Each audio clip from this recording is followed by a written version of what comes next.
बिस्मिल्लाहिर्रहमानिर्रहीम, अस्सलाम वालेकुम। स्टार स्पोर्ट्स साथ मैं हूं आपका मेजबान अली अहमद। चैंपियंस कप 2024 के प्लेऑफ का दूसरा मैच कल खेला गया, जिसके अंदर लायंस ने स्टालियंस को 12 रन से शिकस्त दे दिया है। अब उनका अगला मुकाबला होगा यूएमटी मारखोर के साथ, और यूएमटी मारखोर और लायन में से जो टीम जीतेगी वो मुकाबला करेगी फाइनल में जाने वाली लेक सिटी पैंथर के साथ।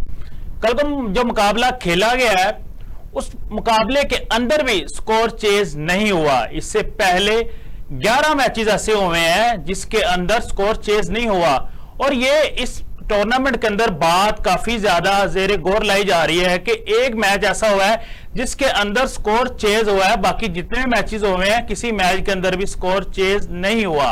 अगर इंटरनेशनली बात कर लें तो पाकिस्तान की टीम को वहां भी मुश्किलात पेश आती हैं। जब हमारी टीम स्कोर चेज करने जाती है तो मोस्टली मैचेस के अंदर हमारी टीम से स्कोर चेज नहीं होता।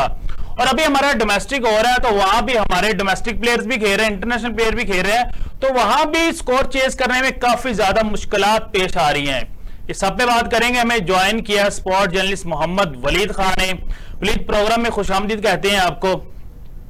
वलीद, किस तरह देख रहे हैं इस टूर्नामेंट को? ये टूर्नामेंट करवाने का मकसद ये था कि यहां से हमें अच्छे फास्ट बॉलर, अच्छे स्पिनर और अच्छे बैटर्स मिले, लेकिन अभी तक आपने भी ये टूर्नामेंट कवर किया और देखा सारा टूर्नामेंट, आपको भी कोई अच्छा स्पिनर, कोई क्वालिटी बैट्समैन या क्वालिटी फास्ट बॉलर को नजर आया अभी तक? अली, सबसे पहले तो बहुत शुक्रिया मुझे अपने प्रोग्राम में दावत देने के लिए। अली, जो हमारा ये टूर्नामेंट था इसका मकसद तो आपने बताया कि बिल्कुल खिलाड़ियों को दरियाफ्त करना था, नए खिलाड़ियों को वापस लेके आना था, एक पाकिस्तान टीम का एक कम्बिनेशन अच्छा बनाना था। जी जी। लेकिन जिस तरह से पिचेस तैयार की गई, जिस तरह से मुकाबले हुए, वो अफसोसनाक है। गुज़िश्ता रात वाला मुकाबला बेहतरीन था और वो देखने में भी लगा कि एक अच्छी पिच पे अच्छा मुकाबला हो रहा है और वो फाइटिंग मुकाबला था, और उस मुकाबले को अगर रेट किया जाए तो पूरे टूर्नामेंट का सबसे अच्छा और फाइटिंग कॉन्टेक्स्ट हुआ है गुज़िश्ता रात। लेकिन हम इस पर खुशी नहीं मना सकते, हम इस पर इस टूर्नामेंट पर कोई चीज़ जिसे कहते हैं कि उसको हाईलाइट इसलिए नहीं कर सकते कि ये टूर्नामेंट मिसफिट हुआ है पूरे एक शेड्यूल में। वो मिसफिट इस तरह से हुआ है जब टीमें अपने पीक पे आई हैं, अपने अरूज पे आई हैं, अपने क्रिकेट बेहतर खेली है उन लोगों ने, और जब क्राउड का रिदम बना है और जी टूर्नामेंट का पीक आया है, आपने अपने इंटरनेशनल खिलाड़ी उसमें से निकाल लिए हैं। तो आपको पहले ये सोचना चाहिए था कि क्या इंटरनेशनल खिलाड़ी ही इस टूर्नामेंट की जरूरत है। ठीक है, जिनकी फॉर्म नहीं थी उनको आप लेके उनको खिलाया, उनकी फॉर्म वापस आई, लेकिन आपने पूरी टेस्ट टीम उसके अंदर से निकाल ली है। तो ये प्रोफेशनल्स हैं, इनको रेस्ट की जरूरत तो जरूर होती है, लेकिन जब आपका एक डोमेस्टिक टूर्नामेंट चल रहा है उसमें से आप उनको निकाल के रेस्ट दे रहे हैं, तो फिर पाकिस्तान क्रिकेट बोर्ड किस मुंह से मोहम्मद आमिर, इमाद वसीम, आजम खान से कह रहा है कि वो लीग छोड़ के आगे हमारा डोमेस्टिक सर्कल ज्वाइन करें? तो ये लम्हा फिक्रिया पाकिस्तान के कुछ क्रिकेट बोर्ड के कुछ सोचने वालों पे कि वो इसको किस तरह से यूटिलाइज कर रहे हैं, क्योंकि माजी में भी देखा कि टूर्नामेंट्स हो जाते हैं, उनका आउटपुट नहीं आता। आपने इस टूर्नामेंट को करवाया जरूर, लेकिन इसका टॉप परफॉर्मर आपने टीम में शामिल नहीं किया, इसका टॉप विकेट टेकर आपने टीम में शामिल नहीं किया, तो फिर आपने ये टूर्नामेंट करवाया ही क्यों? क्या ये ओडीआई टूर्नामेंट टेस्ट सीरीज से पहले सही था? ये मैंने आपके पिछले प्रोग्राम में भी बात की थी कि ये टेस्ट सीरीज से पहले ये टूर्नामेंट बनता ही नहीं था। यहाँ पे आप काइजम ट्रॉफी के जो मैचेस होने थे वो होने देते, उनको शेड्यूल करते, ये लड़के जाके वहां पे खेलते, एक एक मरहला ही खेल लेते काइजम ट्रॉफी का, क्योंकि काइजम ट्रॉफी हमेशा से मरहलों में होती आई है, पहला, दूसरा और तीसरा फेज। तो पहला फेज ही खेल लेते, दूसरा फेज ही खेल लेते, 2 फेज तो कम से कम खेल लेते ये 15 दिन में। तो उन 2 फेजेस के बाद आप देखते कौन लड़के अच्छा परफॉर्म कर रहे हैं, उनको आप टेस्ट टीम में लेके आते। ये तो आपने कबल वक्त चैंपियंस ट्रॉफी की तैयारी शुरू कर दी। अच्छा वलीद, ये पाकिस्तान क्रिकेट बोर्ड के अंदर शेड्यूल बनाने वाले कौन से लोग हैं? क्या उनको नहीं पता था कि बांग्लादेश के साथ टेस्ट सीरीज और फौरन हम चैंपियंस पर आ रहे हैं, और उसके फौरन बाद हमारी टेस्ट सीरीज है इंग्लैंड के साथ, और आप फिर अपने जो जितने भी आपके सीनियर खिलाड़ी खेल रहे हैं जो भी टेस्ट स्क्वाड का हिस्सा है उनको आपने रेस्ट भी नहीं दिया, तो 3, 4, 5 दिन से कितना वो रेस्ट कर लेंगे? यहां तो आप पहले ये टूर्नामेंट उनको ना खिलाते, फिर आपने टूर्नामेंट के दरमियान, और कल ये शिकवा शुएब मलिक साहब ने भी किया है कि हम अपनी टीम्स का कॉम्बिनेशन किस तरह बनाएंगे। एक सीनियर 2 से 3 प्लेयर आपकी टीम से जब चलेंगे, जब आप यंगस्टर आपकी टीम में आएगा तो वो उस तरह परफॉर्म नहीं कर सकता जिस तरह आपकी टीम का पहले कॉम्बिनेशन बना हुआ था। बिल्कुल अली, आप दुरुस्त कह रहे हैं कि ये शिकवा गुज़िश्ता रात मैच के दौरान फ्लैश इंटरव्यू में शुएब मलिक ने भी किया कि क्यों पाकिस्तान क्रिकेट बोर्ड ने ऐसा किया। इसका मतलब यह है कि पाकिस्तान क्रिकेट बोर्ड ने मेंटोर से भी ये चीज़ डिस्कस नहीं की हुई थी। कनेक्शन कैंप हुआ कुछ दिन पहले पाकिस्तान क्रिकेट बोर्ड का लाहौर में एक प्राइवेट होटल में, वहाँ पे भी हमने ये देखा कि बहुत सी मीटिंग्स हुई, बहुत से चीज़ें हुई, बहुत सी चीज़ें डिस्कस हुई, बहुत सी चीज़ें मोहसिन नकवी साहब ऑनलाइन लिंक पे मौजूद थे, वो डिस्कस कर रहे थे। तो उसमें 2-4 चीज़ें जो है ना वो हाईलाइट कर देता हूँ कि उसमें उस्मान वाला साहब ने ब्रीफिंग दी। उस्मान वाला साहब है इंटरनेशनल क्रिकेट के हेड, उसके साथ साथ अब्दुल्ला खुर्रम नियाजी साहब ने ब्रीफिंग दी। तो जब ये लोग ब्रीफिंग दे रहे हैं तो फिर ये सोचने वाले भी यही हैं, शेड्यूल बनाने वाले भी यही हैं। मुझे तो ऐसा लगता है कि हर किसी ने अपनी कुर्सी बचाने के लिए, हर किसी ने अपनी कमर्शलाइजेशन करवाने के लिए ये टूर्नामेंट का इनेकाद करवा दिया है, और इसमें जो हाई क्रिएट हुई थी वो सिर्फ इंटरनेशनल प्लेयर्स की हुई थी। आपने डिस्कवरिंग चैंपियंस का हैशटैग दिया, आपने नया टैलेंट कौन सा इस टूर्नामेंट से दरियाफ्त किया? कोई लड़का नहीं आया इस टूर्नामेंट से। एक परफॉर्मेंसेस पे आप अगर लड़के खिलाने लग पड़ेंगे तो फिर पाकिस्तान का हाल वही होगा जो माजी में हमने देखा। अगर आपने टेस्ट क्रिकेट के लिए जेन्युइन प्लेयर्स लेने हैं, एक आप ये देखें कि आप जेन्युइन प्लेयर्स अगर टेस्ट क्रिकेट के लिए निकाल रहे हैं तो आपको 4 डेज करवाने चाहिए, आपको 5 डेज 3 डेज करवाने चाहिए। आप जब ऐसे लड़कों को लेके आते हैं जो पहले दिन ही आके आउट हो जाते हैं, एक दिन का उनमें स्टेमिना ही नहीं है बैटिंग करने का, तो वो किस तरह से खेलेंगे? वो 50 ओवर नहीं खेल पाते तो वो किस तरह पाकिस्तान की टेस्ट सीरीज में रिप्रेजेंट करेंगे? आपने वही शहीनशाह अफरीदी को दोबारा डाल दिया, सरफराज अहमद को डाल दिया, मोहम्मद अब्बास एक अरसे से जो है लंबी क्रिकेट को खेल रहे हैं और लंबी क्रिकेट खेलने का उनमें स्टेमिना भी है, उनकी बॉलिंग परफॉर्मेंसेस भी बहुत अच्छी चल रही हैं। आपने उनको 2-3 सीरीज से बाहर किया हुआ है कि जी मोहम्मद अब्बास नहीं खेल सकते। पता नहीं उनका कसूर क्या है मोहम्मद अब्बास का, हालांकि वो पाकिस्तान टीम की जरूरत भी है।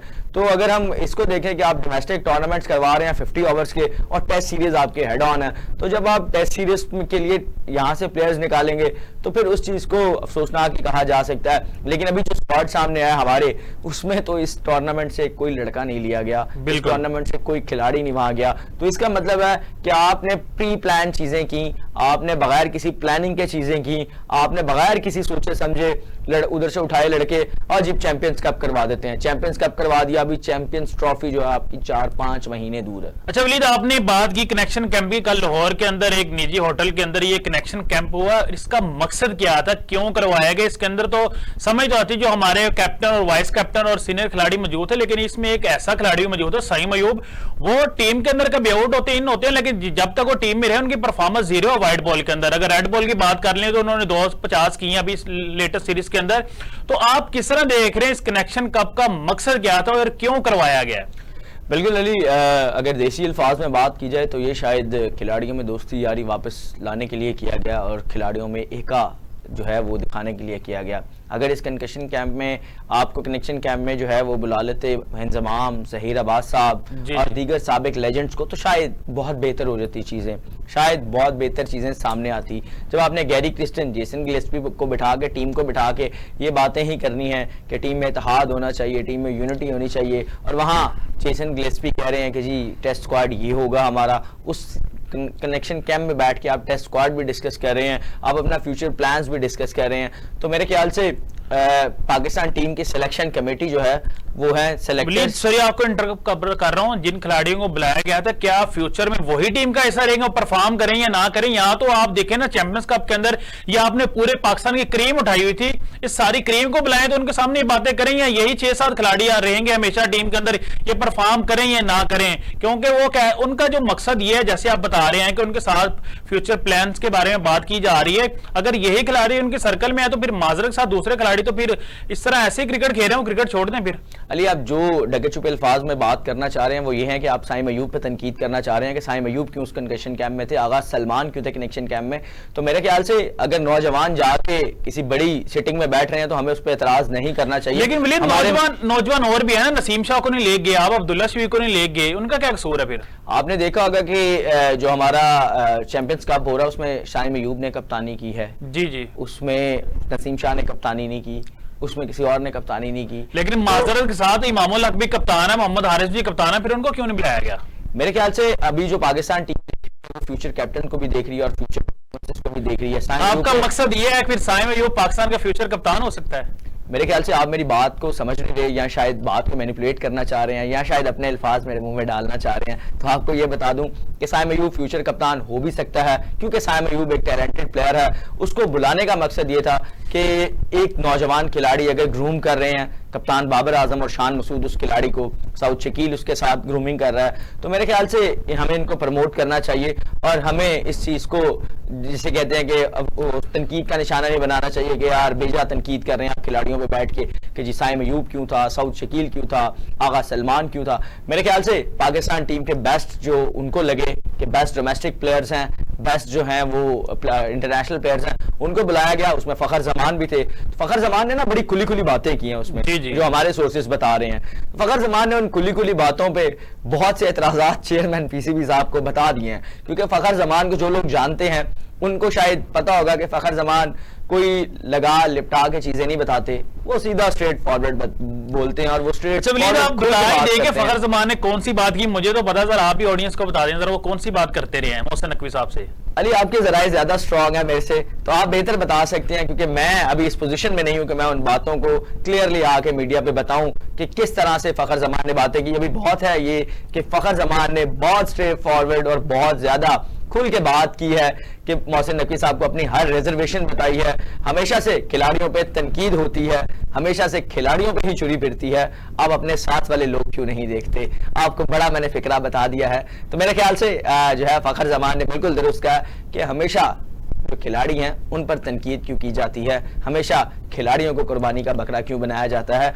आप अपनी सराउंडिंग्स देखें। और फ़खर जमान ने अगर ये बात की है तो बिल्कुल दुरुस्त बात की है। आप अपने जो कुछ अरसे की क्रिकेट बोर्ड की सरगर्मियां देख लें, उसमें टीम का कसूर नजर नहीं आ रहा, उसमें जो इर्द गिर्द लोग बैठे हैं उनका कसूर नजर आ रहा है। अच्छा वलीद, आपने अपने इस बयान के अंदर यह भी बताया कि टीम के अंदर यह भी बातें हुई हैं कि ग्रुपिंग खत्म हो जाए। जिन दो खिलाड़ियों के दरमियान ग्रुपिंग थी, क्या आपको लग रहा है, आपके सोर्स क्या बता रहे हैं, ग्रुपिंग खत्म हो गई है या अभी तक वैसे की वैसी बरकरार है जैसे 2024 वर्ल्ड कप के अंदर में देखने को नजर आई? अली सिर्फ दो खिलाड़ियों में ग्रुपिंग नहीं थी।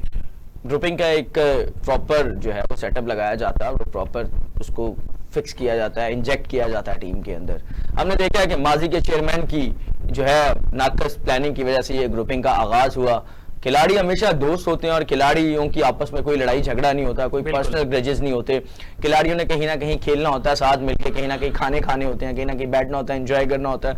एक खिलाड़ी जो होते हैं ये फैमिली होते हैं, और अगर एक फैमिली में कोई एक आधे की आपस में मिसअंडरस्टैंडिंग हो जाए तो उसमें फैमिली वाले ही बैठ के उसको सॉल्व करते हैं। लेकिन हमारे माजी के चेयरमैन और माजी की जो मैनेजमेंट थी, उन्होंने जिस तरह से इसको हवा दी, इस तरह से साबिक खिलाड़ियों ने इनको हवा दी, तो मेरे ख्याल से यह अफसोसनाक था, पाकिस्तान क्रिकेट की बदनामी का बायस बन रहा था। तो जो हमारे जराए हैं वो यही कह रहे हैं कि बाबर आजम शहीनशाह अफरीदी पहले भी दोस्त थे, आज भी दोस्त हैं और आज भी उसी तरह से घूमते फिरते हैं और इसी तरह से इस चीज़ को लेके चलते हैं। और आपको ये भी बता दूं कि बाबर आजम, शहीनशाह अफरीदी, फ़खर जमान, सरफराज अहमद, ये सब एक गाड़ी में जो है वो आए, उधर से पर्सनल गाड़ी थी किसी की, उसमें आए फैसलाबाद से लाहौर। तो इसमें कोई लड़ाई नहीं है, कोई झगड़ा नहीं है। हर खिलाड़ी अपना 100% देने के लिए बैठा हुआ और वो पाकिस्तान के लिए खेल रहा है। अच्छा वलीद, ब्रेक से जाने से पहले आपसे आखिरी सवाल करूंगा। कल चैंपियंस कप के अंदर Ahmed Daniyal man of the match हुए हैं और बड़ी अच्छी उन्होंने बॉलिंग भी की और अपनी टीम को नीचे से आके उन्होंने जिस तरह रन्स किए हैं, 65 रन्स किए, किस तरह देखना आप उनकी ऑलराउंडर परफॉर्मेंस को? बिल्कुल अली, अहमद दानियाल बहुत अरसे से क्रिकेट खेल रहे हैं। लाहौर कलंदर ने भी उनको भरपूर मौका दिया और भरपूर अपने हाईलाइट किया अपने खिलाड़ियों में, लेकिन अहमद दानियाल उस तरह से परफॉर्म नहीं कर पाए। पूरा टूर्नामेंट भी अहमद दानियाल उस तरह से परफॉर्म नहीं कर पाए, लेकिन कल उन्होंने जिस तरह से परफॉर्मेंस दी है वो एक अच्छा साइन है लायंस के लिए, अगले मैच के लिए। अगर अहमद दानियाल इसी तरह से परफॉर्म करते रहे तो मेरे ख्याल से टफ टाइम दे सकते हैं लायंस मार्कोर्स को भी और पैंथर्स को भी। लेकिन जिस तरह से इस पूरे टूर्नामेंट को अगर हम ओवरऑल देखें तो इस पूरे टूर्नामेंट की जिस तरह से टीम कम्बिनेशंस बनाए गए, तो मैंने आपके पहले प्रोग्राम में भी ये बात की थी कि इस टूर्नामेंट की बेस्ट टीम जो है वो पैंथर्स है। उस बेस्ट टीम की वजह यह है कि उसमें तमाम के तमाम यंगस्टर्स हैं, उसमें वो आने जाने से कोई फर्क नहीं पड़ेगा किसी को। लेकिन उन सिकलैन मुश्ताक और शादाब खान ने एक बेस्ट कम्बिनेशन बनाया। हमने उनकी टीम में देखा अली रजा निकला, अली रजा पे बात की, मैंने पिछले दिनों भी इस चीज का ट्वीट भी किया कि आप अली रजा को बाहर बिठाया हुआ आपने, अली रजा उस तरह से क्यों नहीं टीम के साथ खेल रहा। और आपको एक और चीज बताऊं कि अली रजा इस टीम का 17वां खिलाड़ी था, 16 हर टीम के साथ थे, इस टीम के साथ 17 थे, क्योंकि अली रजा डिंगी का शिकार हो गए थे और अली रजा उस वजह से टीम के साथ जो है उस तरह से पार्टिसिपेट नहीं कर पा रहे थे। वो फिट हो गए वापस आए और उन्होंने जिस तरह से जानदार बॉलिंग की, वो बहुत जो है वो क्वालिटी चीज़ है और वो बहुत अच्छी चीज़ है कि अली रज़ा जो है वो परफॉर्म करके सामने आ रहे हैं। अली रज़ा कुछ अर्सा पहले इंग्लैंड में एक 3 रोज़ा कैंप में भी गए। उबैद शाह, मोहम्मद ज़िशान और अली रज़ा, ये 3 खिलाड़ी थे जो इंग्लैंड से जाके 3 रोज़ा तरबियती कैंप भी लेके आए। इंग्लिश क्रिकेट बोर्ड ने इनको मदऊ किया हुआ था। तो अब जब नौजवान खिलाड़ी सामने आ रहे हैं इस तरह से, तो उनको प्रमोट करना चाहिए, ना कि उनके आगे ब्लॉकेज लगा देनी चाहिए कि अगर शहीन और नसीम खेल रहे हैं तो अली रज़ा नहीं खेलेगा, या ज़िशान नहीं खेलेगा, या अहमद दानियाल नहीं खेलेगा, या और परफॉर्मर नहीं खेलेगा। तो मेरे ख्याल से अहमद दानियाल ने अभी एक परफॉर्मेंस दी है काफी अरसे बाद, तो उसको देखते हैं आगे के मैचेस में कैसा देख रहा है। अभी हम जा रहे हैं छोटे से ब्रेक के ऊपर। ब्रेक के बाद आएंगे तो हम बात करेंगे पाकिस्तान के टेस्ट स्क्वाड के लिए, जो इंग्लैंड के साथ पहले टेस्ट मैच के लिए 15 रुकनी स्क्वाड का ऐलान कर दिया है।